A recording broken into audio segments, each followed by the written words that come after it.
Hello everyone, myself Nitesh Vermal. Welcome you to our channel Padhai with Fun. So, in today's videos, we are going to discuss the NCERT questions of chapter Height and Distance from number 6 to number 10. So let's start it. तो दोस्तों चलिए शुरू करते हैं। तो हमारा पहला 6 question है, उसको पहले रीड कर लेते हैं। ए 1.5 metre tall boy is standing at some distance from a 30 meter tall building. The angle of elevation from his eyes to the top of the building increases from 30 degree to 60 degree. As he walks towards the building, find the distance he walked towards the building. अच्छा, तो question पढ़ लिया है। चलिए अब इसका एकदम diagram बनाने की कोशिश करते हैं। तो हमारी एक बिल्डिंग है, तो बिल्डिंग हमारी ज़मीन पे होगी, तो सबसे पहले ज़मीन बनाते हैं। ये रही हमारी ज़मीन, इस पर बनाएंगे हम ये बिल्डिंग। और बिल्डिंग की हाइट कितनी है? 30 मीटर। ये क्वेश्चन में दिया गया है। और ये परपेंडिकुलर खड़ी होगी, बिल्डिंग सीधी खड़ी है इसलिए परपेंडिकुलर। और ये रहा हमारा बॉय जो कि इसकी हाइट है 1.5 मीटर। ठीक है,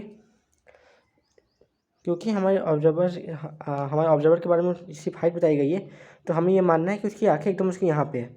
तो उसकी आंखों से इस बिल्डिंग की टॉप तक जो लाइन ऑफ साइट बनेगी वो कुछ इस तरह होगी, और वो जब सीधा देखेगा तो हॉरिजॉन्टल बनेगा। अगर आपने नोट्स पढ़े हैं चैप्टर के जो मैंने आपको दिए थे, तो उसमें मैंने आपको लाइन ऑफ साइट और हॉरिजॉन्टल के बारे में अच्छा से बताया था। हिंदी में एक्सप्लेन भी किया था और इंग्लिश में भी। तो लाइन ऑफ साइट और हॉरिजॉन्टल के बीच बनने वाला एंगल ऑफ एलिवेशन होता है। तो ये हम कहा गया है कि ऑब्जर्वर जो हमारी बॉय है वो जब थोड़ा मूव करता है, यहाँ सोचिए मानिए यहाँ तक वो चला, तो यहाँ पे इसका एक और एंगल ऑफ एलिवेशन बनेगा। तो वो एंगल ऑफ एलिवेशन यहाँ पे पहले 30 डिग्री था और यहाँ पे 60 डिग्री। तो हमें बताना है कि वो कितना दूर चला, मतलब ये डिस्टेंस बतानी है हमें। तो उसको डी मान लेते हैं। तो अब इसका लेबलिंग कर लेते हैं। A B C D E F G. ठीक है, अब इसको सॉल्व करते हैं। तो क्योंकि 1.5 मीटर ये है और ये भी 90 डिग्री सीधा खड़ा है, तो ये 90 ये 90, तो ये भी 90 हो जाएगा और ये भी 90 हो जाएगा। तो ये एक पैरेललोग्राम जैसा बन गया। तो पैरेललोग्राम के ऑपोजिट साइड इक्वल होते हैं, तो ये 1.5 मीटर, तो ये भी 1.5 मीटर हो जाएगा। और ये बॉय का हाइट तो नहीं रहेगी, तो ये भी 1.5 मीटर ही है। ठीक है, तो यहाँ पे जो हमारा ए बी है वो क्या होगा? ए सी माइनस बी सी। ए सी हमारी बिल्डिंग की हाइट है जो कि 30 मीटर है, और 1.5 मीटर ये हमारा बी सी हमारा 1.5 मीटर होगा। तो 30 मीटर माइनस 1.5 मीटर होगा हमारा 28.5 मीटर। ठीक है, तो सबसे पहले इस ट्रायंगल में एनालाइज करते हैं। In triangle A B D, ये 90 तो ये भी 90 हो जाएगा। ठीक है, तो ये एक राइट एंगल ट्रायंगल है जिसमें ये हमारा थीटा 60 डिग्री है। तो हमें पहले हम यहाँ परपेंडिकुलर बात करेंगे और यहाँ पे बेस पे। परपेंडिकुलर और बेस है तो हमारा टैन और कॉट का इस्तेमाल करेंगे। तो पहले हम टैन का इस्तेमाल करते हैं। Tan 60 degree equal to A B by B D. ठीक है, टैन 60 की वैल्यू होती है √3, तो ए बी होगा हमारा 28.5 मीटर, और यहाँ नीचे बी डी। तो ये बी डी हो जाएगा B D into √3 equal to 28.5। तो ये हो जाएगा B D equal to 28.5 by √3। Rationalise करने के लिए ऊपर नीचे √3 से इंटू करेंगे, तो ये होगा 28.5 √3 बाई √3 इंटू √3 3 हो जाएगा। 3 से ये काट सकते हैं 9.5 बार में, तो ये आएगा हमारा 9.5 √3 मीटर। तो बी डी हमारा 9.5 √3 आ गया। चलिए आगे देखते हैं। अब बड़े वाला ट्रायंगल में करते हैं, ए बी एफ में। In triangle A B F, इसमें भी टैन लगाएंगे क्योंकि परपेंडिकुलर बेस से बात करनी है हमें। तो इसमें टैन 30 लगाएंगे, लेकिन क्योंकि यहाँ हमारा थीटा 30 डिग्री है। तो ये होगा हमारा A B by B F. ठीक है, टैन 30 डिग्री होगा हमारा 1/√3, और ए बी होता है हमारा 28.5 मीटर, जो अभी निकालते हैं यहाँ पे हम लोग। और बी एफ हमारा बनेगा F D plus B D से। तो एफ डी का हम लोग क्या माने? डी, क्योंकि ये डी है और ये भी 90 है, तो ये भी एक पैरेललोग्राम हुआ। तो पैरेललोग्राम में अपोजिट साइड इक्वल होती है, तो ये साइड और ये साइड इक्वल होगी। तो अगर ये डी है तो ये भी डी होगा। तो ये एफ डी मतलब डी प्लस बी डी कितना है? 9.5 √3 5 √3। ठीक है, अब ये क्रॉस मल्टीप्लाई होगा तो ये होगा डी प्लस 1.5√3, क्योंकि 1 से होगा तो वही होगा, वो 1 से इंटू हो रहा है ना इसलिए। फिर ये इससे इंटू होगा 28.5√3, ठीक है।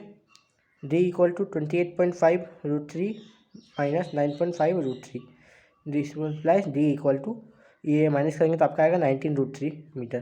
तो वो हमारा जो लड़का है वो 19√3 मीटर चला है। तो ये जो डिस्टेंस हमारी है जी, वो है 19√3 मीटर।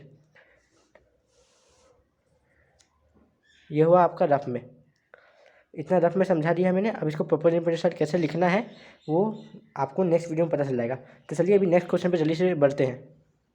हाँ तो फ्रेंड्स, हमारा जो नेक्स्ट क्वेश्चन है वह क्वेश्चन नंबर 7। तो चलिए उसको पढ़ लेते हैं। From point on the ground the angle of elevation of the top at the top of a transmitter tower fix at the top of a 20 metre high building is 45 degree and 60 degree. इसलिए find the height of the tower. तो ये question आपके board exam के perspective से बहुत ही ज़्यादा important है, इसलिए इसको अच्छे से समझना होगा हमें। तो चलिए इसको डायग्राम बना के समझते हैं। तो सबसे पहले दिया गया है हमें कि हमारा एक बिल्डिंग है 20 मीटर हाई, जो कि ज़मीन पे होगा, सीधा बात है। तो ये परपेंडिकुलर होगा, ये 20 मीटर का है।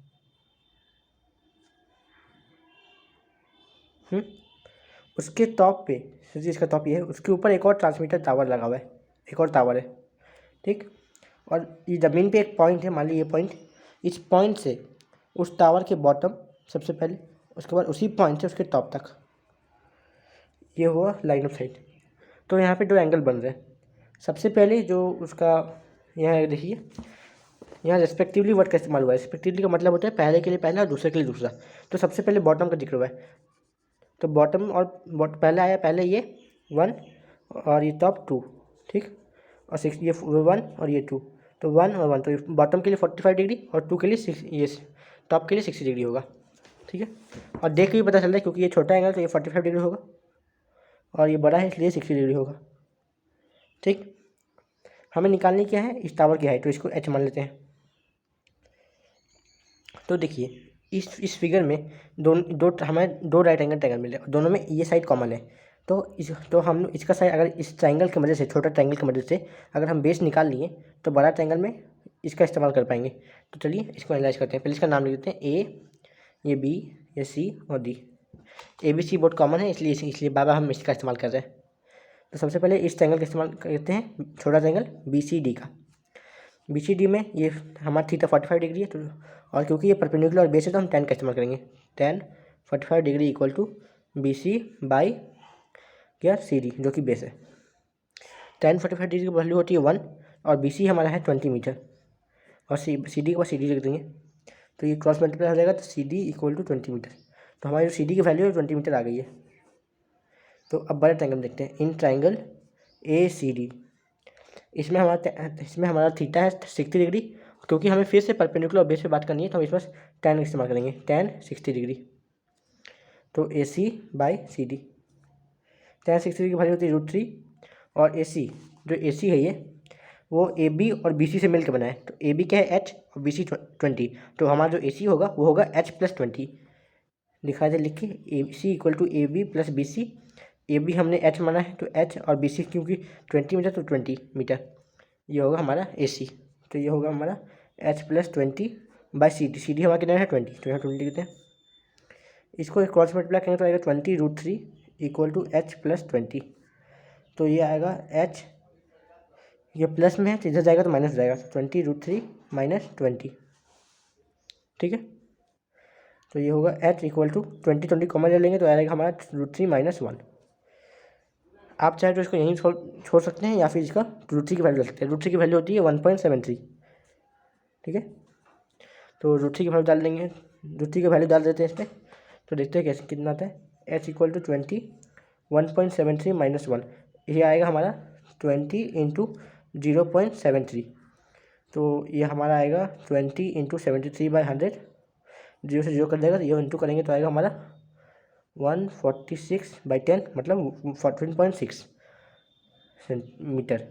तो हमारे जो टावर की, ये जो हमारा टावर था उसकी हाइट है 14.6 मीटर, ठीक है। तो आशा करता हूँ आपको समझ आ गया होगा।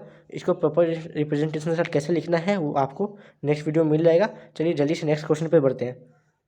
हाँ तो फ्रेंड्स, हमारा जो नेक्स्ट क्वेश्चन है क्वेश्चन नंबर 8। आपको इस वीडियो में मेरी बोलने की स्पीड थोड़ी ज़्यादा लग रही होगी तो आप चाहे तो स्पीड कम कर सकते हैं, यूट्यूब में ऐसा ऑप्शन आता है स्पीड कम करने का, तो उससे आप स्पीड कम कर सकते हैं। तो चलिए जल्दी से क्वेश्चन नंबर 8 कर लें, क्योंकि ये सब क्वेश्चन करने में मेरे को थोड़ा ज़्यादा टाइम लगता है, मतलब समझाने में पड़ता है, लिखने में पड़ता है ना, तो थोड़ा ज़्यादा टाइम लगेगा। इसलिए मैं चाहता हूँ कि वीडियो छोटा हो और जल्दी ज़्यादा से ज़्यादा क्वेश्चन हो, इसलिए थोड़ा जल्दी बोल रहे हैं आज। तो चलिए जल्दी से क्वेश्चन पढ़ लेते हैं। A statue 1.6 metre tall stands on the top of a pedestal from a point on the ground the angle of elevation of the top of the statue is 60 degree and from the same point the angle of elevation of the top of the pedestal 45 degree, find the height of the pedestal. ये question एकदम इसी के जैसा है, बस थोड़ा सा values में अलग है। चलिए करके देखते हैं। तो इस बार हमें दिया गया है कि एक हमारा पेडेस्टल है कुछ इस तरह, जो कि खड़ा है ग्राउंड पे, उसके ऊपर मान लीजिए ये उसके ऊपर एक स्टैचू खड़ा है। ग्राउंड पे एक पॉइंट है, उस पॉइंट के पेडेस्टल के टॉप जो कि ये होगा, और उसी पॉइंट से उस स्टैचू के टॉप जो कि ये है, उन दोनों में एंगल ऑफ एलिवेशन बनाया गया है। ये एंगल हमारा दिया गया 45 डिग्री, और ये जो एंगल है हमारा वो दिया गया है 60 डिग्री। ठीक है, हमारे स्टैचू की लेंथ दी गई है 1.6 मीटर, हाइट दी गई है, मतलब स्टैचू की हाइट 1.6 मीटर है, और हमें इस पेडेस्टल की हाइट निकालनी है, तो इसको एच मान लेते हैं। ठीक है, इसमें भी वही बेस कॉमन है, तो उसी तरह एनालाइज करते हैं। चलिए जैसे नाम लिखते हैं इसका ए बी सी और डी। ठीक है, अब पहले छोटा triangle, in triangle B C D, फिर से tan का इस्तेमाल करेंगे, परपेंडिकुलर बेस है, तो tan 45 degree equal to B C by C D. tan 45 degree की वैल्यू होती है 1, और बी सी होगा हमारा h, लिए माने हम बी सी को, और सी डी का सी डी लिख देते हैं, तो हमारा क्रॉस मल्टीप्लाई से आएगा C D equal to H, तो सी डी हमारा एच के बराबर है। ठीक है, अब in triangle A C D, बड़ा ट्राइंगल में एनालाइज करते हैं। अब इसमें भी tan लगाएंगे, और इस बार एंगल हमारा 60 डिग्री है बड़ा ट्राइंगल में, तो tan 60 degree equal to A C by C D. tan 60 की वैल्यू होती है √3। देखिए ए सी बना है हमारा A B plus B C से। ए बी इस बार हमारा दी गई है स्टैचू की हाइट, जो कि 1.6 मीटर दी गई है, और बी सी है हमारा एच, तो ए सी होएगा 1.6 प्लस एच मीटर, ये होगा ए सी की वैल्यू। ठीक है, तो ये होगा 1.6 plus H by C D, हमारा एच है तो एच लिखते हैं, यहाँ सी डी एच है ना, वही सी डी की वैल्यू एच डाल दी हमने। तो क्रॉस मल्टीप्लाई करेंगे तो एच इंटू √3, तो एच √3 आएगा इक्वल टू 1.6 प्लस एच, दोनों एच को एक साइड ले आएंगे तो एच √3, क्योंकि ये यहाँ प्लस में टीचर के माइनस हो जाएगा, तो ये H minus H 1.6। This implies दोनों से एच कॉमन ले लेंगे, तो आएगा हमारा एच √3 माइनस 1 इक्वल टू 1.6। इसको नीचे ले आएंगे तो यहाँ पर आएगा H equal to 1.6 by √3 minus 1। इसको रैशनलाइज करना होगा, रैशनलाइज करने के लिए ऊपर नीचे √3 प्लस 1 से इंटू कर देंगे। ये ए माइनस बी और ए प्लस बी वाली आइडेंटिटी है, जिसका होता है ए प्लस बी इंटू ए माइनस बी होता है ए स्क्वायर माइनस बी स्क्वायर। तो ये हमारा ए यहाँ पे है √3 और बी है हमारा ये 1, तो ये हमारा हो जाएगा, ये आएगा हमारा, ये साइड में दिखा देते हैं, √3 का स्क्वायर माइनस 1 का स्क्वायर। √3 का स्क्वायर होता है हमारा √3 और 1 का स्क्वायर 1 होता है, 3 माइनस 1 इक्वल 2, तो यहाँ पे वही आएगा। तो 1.6 √3 प्लस 1 बाई 2। ठीक, इसको इससे काटेंगे तो आएगा हमारा 0.8 √3 प्लस 1। इसमें चाहें तो आप इसकी √3 की वैल्यू डाल सकते हैं। √3 की वैल्यू क्या होती है मैंने आपको बता दिया है 1.73, आप उसको डाल के भी इसको सॉल्व कर सकते हैं, नहीं तो आप इसको यहीं भी छोड़ सकते हैं। तो हमारी जो पेडेस्टल है BC, उसकी हाइट हमें आ गई है 0.8 √3 प्लस 1। तो यहीं पर जाके हमारा ये क्वेश्चन खत्म होता है, 8 नंबर क्वेश्चन। तो इसको किस तरह लिखना है वो आपको मैंने नेक्स्ट वीडियो में बता दूंगा। चलिए जल्दी से नेक्स्ट क्वेश्चन कर लेते हैं। हाँ तो दोस्तों हमारा जो नेक्स्ट क्वेश्चन है वह है क्वेश्चन नंबर 9, तो इसको जल्दी से पढ़ लेते हैं। The angle of elevation of the top of the building from the foot of the tower is 30 degree and the angle of elevation of the top of the tower from the foot of the building is 60 degree. If the tower is 50 metre high find the height of the building. तो इस question में हमें एक tower दिया गया है और एक बिल्डिंग दी गई है। टावर की हाइट 50 मीटर की है और हमें बिल्डिंग की हाइट निकालनी है। तो जाहिर सी बात है कि टावर बिल्डिंग से बड़ा होता है, तो जल्दी से बना लेते डायग्राम। तो टावर और बिल्डिंग चाहे कितने भी बड़े हों वो तो ज़मीन पे रहेंगे ना। तो ये हमारी बिल्डिंग, मान लीजिए बिल्डिंग बनी हमारी जो सीधी खड़ी है, और टावर हमें इससे बड़ा बनाना होगा। ठीक है, हमें दिया क्या गया है, बिल्डिंग के फुट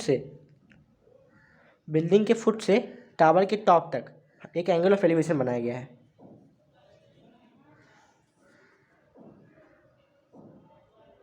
जो कि है 60 डिग्री। टावर के फुट से बिल्डिंग के टॉप तक एक और एंगल एलिवेशन बनाया गया है, जो कि है 30 डिग्री। ठीक है, 30 डिग्री और 60 डिग्री। हमें टावर की हाइट दी गई है 50 मीटर की। हमें इस बिल्डिंग की हाइट निकालनी, तो इसको h मान लेते हैं। तो अब देखिए, ये दोनों ट्रायंगल में एक चीज़ कॉमन है, वो है ये बेस। तो अगर इस बड़े ट्रायंगल से हम बेस निकाल लें, तो छोटे ट्रायंगल में इस बेस की मदद से हम इसको निकाल लेंगे, है ना। तो जल्दी से इसका लेबलिंग कर लेते हैं और सॉल्व करते हैं इसको, A, B, C और D। तो अब पहले हम बड़ा ट्रायंगल करेंगे, क्योंकि उससे हमें बेस का वैल्यू आ जाएगा। इन ट्रायंगल DCB, इस बड़े ट्रायंगल में ये जो बड़ा सा ट्रायंगल है हमारा, इसमें ये हमारा थीटा होगा 60 डिग्री। तो tan 60 लगाएंगे, tan क्यों, क्योंकि ये परपेंडिकुलर होगा और ये बेस होगा इस एंगल के हिसाब से। तो यहाँ लगाएंगे DC by BC, perpendicular by base. tan 60 की वैल्यू होती है √3 और DC हमारा दिया है 50 मीटर और BC हमें BC का BC रहेगा। तो क्रॉस से मल्टीप्लाई करेंगे तो आएगा BC √3 इक्वल टू 50 मीटर। √3 नीचे आ जाएगा तो होगा BC equal to 50 metre by √3। तो ऊपर नीचे इंटू करेंगे √3 से, तो आएगा √3 इंटू √3 रेसलाइज करने के लिए। तो 50 √3 बाई 3 मीटर, ये आया BC का वैल्यू। ठीक है, अब छोटे ट्रायंगल में उसको इस्तेमाल करते हैं। इन ट्रायंगल ABC, इसमें हमारा जो थीटा है वो 30 डिग्री होगा, क्योंकि छोटा ट्रायंगल है और इसमें हमारा थीटा 30 डिग्री है। तो जल्दी से लगाते हैं इसमें 30 degree. tan 30 degree equal to AB by BC। tan 30 equal to 1/√3 और AB हमारा h है, जो हमें h माना है, और BC का वैल्यू अभी लाइट ही हमें। तो ये होगा 50 √3/3, ये h की वैल्यू है। ये जो नीचे 3 है, ये जो नीचे 3 है वो नीचे, तो ऊपर चल जाएगा। तो ये हो जाएगा हमारा, या फिर क्रॉस मल्टीप्लाई हो जाएगा, ये ऐसे हो जाएगा। तो ये होगा 50 √3/3 और जो √3 है इससे इंटू हो जाएगा, तो ये हो जाएगा √3h। ठीक, तो अब इस 3 को ऊपर भेज देंगे, ये नीचे डिवाइड में अगर जाएगा तो मल्टीप्लाई हो जाएगा, और ऊपर मल्टीप्लाई में है तो ये नीचे जाएगा तो डिवाइड हो जाएगा। तो ये होएगा हमारा 50 इक्वल टू √3h इंटू 3/√3। ठीक है, √3 से √3 कट जाएगा, तो हमारा जो 3h है वो आएगा 50। तो हमारा जो h आएगा वो होगा 50/3 मीटर। इसको आप अगर डेसिमल में करना है तो कर सकते हैं। तो ये आएगा हमारा 22, तो यहाँ पे तो नहीं सॉरी 106.6 मीटर, 67 मीटर, ये आएगी इसकी वैल्यू। 16.67 मीटर हमारा इस बिल्डिंग की हाइट आ गई। तो इतना ये हुआ हमारा क्वेश्चन सॉल्व हो गया। आशा करता हूँ आपको ये समझ आ गया होगा। तो जल्दी से नेक्स्ट क्वेश्चन देख लेते हैं। हाँ तो दोस्तों, हमारा जो नेक्स्ट क्वेश्चन है वो क्वेश्चन नंबर 10। तो जल्दी से पढ़ लेते हैं, उसको समझ के सॉल्व कर लेते हैं। 2 poles of equal height are standing opposite each other on either side of the road, which is 80 meter wide. From a point given between them on the road, the angle of elevation of the top of the poles are 60 degree and 30 degree respectively. Find the height of the poles and the distance of the points from the poles. तो हमारे पास एक 80 metre चौड़ा road है और उस road के दोनों कोनों पर दो पोल रखे हुए हैं। रोड के दोनों के बीच में रोड में एक पॉइंट है। उस पॉइंट से दोनों पोल के ऊपर एंगल ऑफ एलिवेशन लगाया गया है, लाइन ऑफ साइट लगाई गई है, और जिसमें एंगल ऑफ एलिवेशन जो पहला पोल है उसके लिए बना है 60 डिग्री और दूसरा पोल के लिए बना है 30 डिग्री। रिस्पेक्टिवली का मतलब मैंने आपको बताया था, पहले के लिए पहला और दूसरे के लिए दूसरा। तो पहला पोल के लिए 60 डिग्री और दूसरा पोल के लिए 30 डिग्री। हमें दोनों पोल की हाइट निकालनी है, साथ ही साथ उस पॉइंट की दोनों पोल से डिस्टेंस कितनी है हमें बतानी है। तो चलिए जल्दी से क्वेश्चन को डायग्राम बनाते हैं और सॉल्व करते हैं। तो ये रहा हमारा रोड जो कि 80 मीटर चौड़ा है, और ये रहे हमारे पोल्स, दोनों की हाइट एकदम सेम है। ठीक है, ये क्वेश्चन में दिया गया है। तो अगर इसकी हाइट h है तो इसकी हाइट भी h होगी, सेम हाइट है, याद रखना होगा आपको। इन दोनों के बीच में एक पॉइंट है, उस पॉइंट से दोनों पे लाइन ऑफ साइट बनाई गई है। तो उस पॉइंट में इस पॉइंट को मान लेता हूँ, मानिए वो पॉइंट है वो, और इस पॉइंट से पहला पोल पे बनाएंगे एक बार, और इसी पॉइंट से दूसरा पोल पे, ठीक है। तो पहले पोल के लिए हमारा जो एंगल दिया गया है वो है 60 डिग्री का, दूसरे पोल के लिए दिया गया है हमारा 30 डिग्री का, ठीक है। तो हमें निकालनी है, तो इसमें आपको सोचना कैसे, देखिए पहले लेबलिंग कर देते हैं ए बी सी डी और ई। हम बी सी को एक्स मान लेते हैं, मानिए बी सी को मैंने एक्स मान लिया है, बी सी हमारा एक्स है और A B equal to D E हमारा एच है, ठीक है। वैल्यूज लिख दे रहे सब, ठीक है। तो पहले छोटा ट्रायंगल में एनालाइज करके देखते हैं। इन ट्रायंगल ए बी सी, जो हमारा छोटा ट्रायंगल है,